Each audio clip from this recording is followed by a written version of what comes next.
सीमेवर उभ्या असलेल्या वीर जवानांमुळे मंडळी आज आपण आपल्या घरामध्ये निवांत झोपू शकतो, या जगामध्ये स्वच्छंदी वावरू शकतो. तर अशा जवानांना, शहीदांना, त्यांच्या परिवारांना मी एक समर्पित अशी कविता लिहिलेली आहे. ही कविता मी त्यांना समर्पित करते. कवितेचं शीर्षक आहे तिचं आभाळ. आत्ताच आलं होतं सावळ्या मेघांनी आभाळ दाटून, क्षणभर वाटलं धोधो बरसेल पाऊस आभाळ फाटून.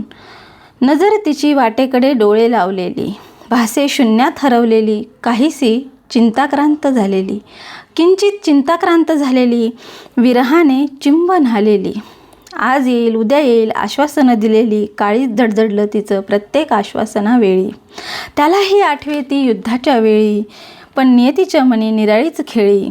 ती येणारा प्रत्येक दिवस रेटते निश्चयाने, त्याच्या आठवणींचा पिटारा उघडते प्रेमाने. तोही फोनवर भरभरून बोले आवेगाने, तिचे डोळे लाजती त्याच्या आवाजाने.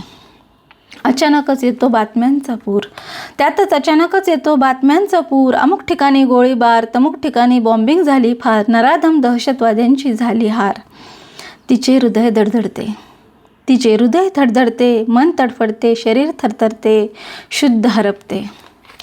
मनी पडे आता खूप मोठे कोडे, तिच्या मनी पडे आता खूप मोठे कोडे.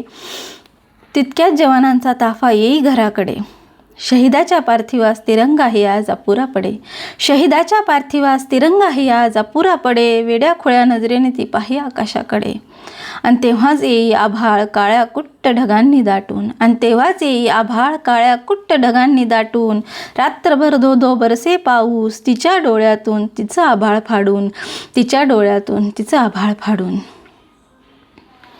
तर मंडळी, ही कविता तुम्हाला कशी वाटली? ही कविता मी आपल्या जवानांना समर्पित करते, त्यांच्या परिवारांना, जवानांना, शहीदांना माझा एक सॅल्यूट.